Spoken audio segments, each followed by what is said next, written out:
How are you? Uh, I intend to take up two thematic lectures with you. One is about Donne's love poetry, and the other about Donne's imagery. As we have finished all the prescribed poems, so this is time, and in the fitness of things, that you have this thematic lecture.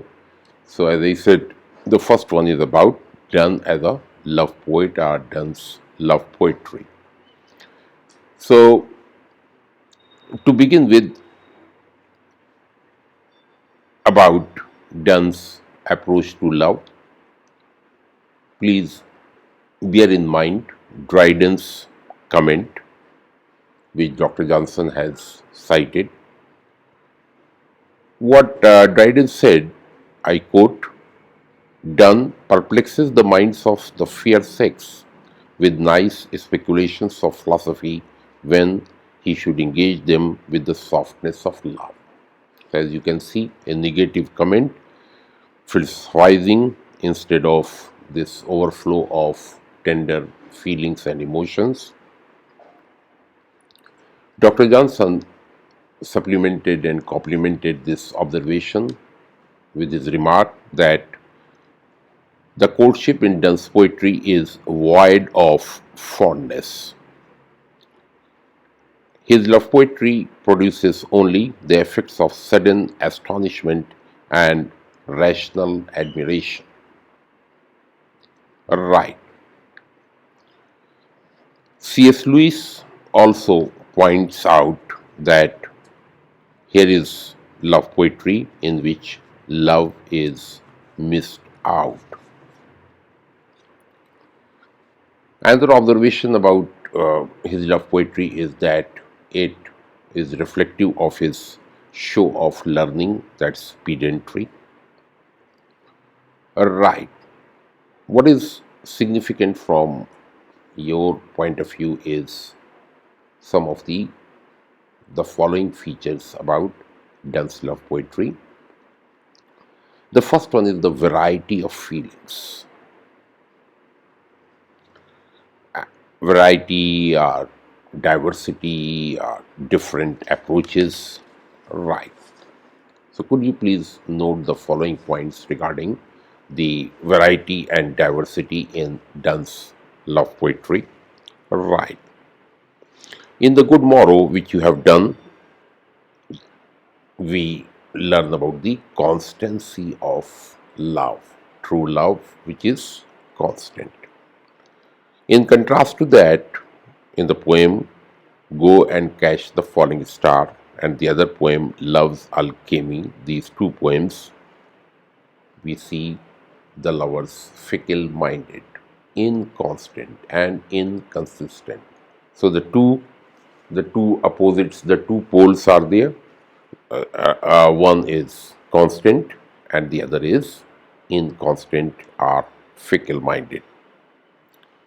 Another aspect of variety and diversity is that in the poem The Undertaking and A Valediction, these two poems, Donne projects platonic love.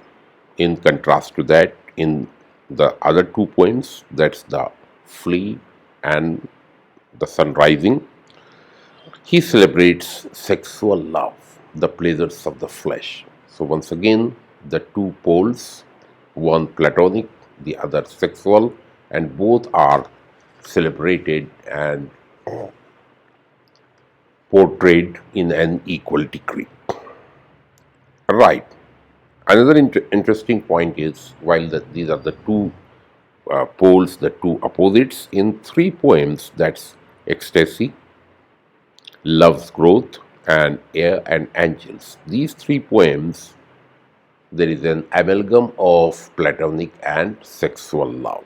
Both the mind and the body are depicted as equally essential for love. So you see here all possible variants of love, they are within the ambit of Donne's love poetry. Platonic love, sexual love, and a mix of the two. Right. Another very interesting point: in the sun rising, Donne defies time, and in the other poem, A Valediction, he defies distance or space. So, time and space, the two constants, they are also defied and violated in Donne's poetry. Right. Another feature in the two poems, Canonization and Ecstasy, love is described as a mystery in a sacred sense. Similarly, in Ecstasy also, love is projected as a sacred state, something holy, something sacred, pure. In contrast to that, there is another poem by Donne, Lover's Usury, Usury, where variety is presented as the sweet part of love. So you see here, once again, the two, these are poles apart. And the most interesting projection of love features in his other poem. The title of the poem is The Triple Fool, and in a sense autobiographical. The poet or the lover says that he is a triple fool. He committed three blunders. One is falling in love, the second one is expressing or letting the beloved know about his love, and the third is allowing the others or public or society to make fun of him. So in that sense, he's a triple fool. So you get it? The first one is falling in love, that was his folly. The second folly was expressing it, making it public, and the third one is letting others mock him. Right. So in view of this variety or diversity, one of the leading Donne critics, Helen Gardner, she asserts that Donne's love poetry is cynical and promiscuous. However, this is contested by Ian Redpath, another renowned Donne critic. For him, Donne's love poetry is thoughtful and idealistic. Another very interesting observation made by Ian Redpath in the light of his very close study of Donne's poetry is that the love poems which Donne wrote before marriage, these are cynical. These are about unfulfilled, unrequited love. Whereas the love poems which he wrote after his marriage, these present a positive picture of love, celebrating the satisfied, fulfilled, requited, perfect love. So that is something very interesting, that there is such variety and diversity in Donne's love poetry. Another point worth considering about his love poetry is the note of philosophical and argumentative exposition of love, which is lacking in other love poetry that's by other poets. One more significant and pioneering or unprecedented aspect of his love poetry is the lover and the beloved, they are equal partners. In Elizabethan love poetry, the beloved is like a doll. Her physical beauty is to be celebrated, to be admired, but she is not an active partner. This, what we say, is women empowerment, gender justice, gender equality, these concepts which are 21st century buzzwords you find in Donne's love poetry. The lover and the beloved are equal partner. That's another aspect.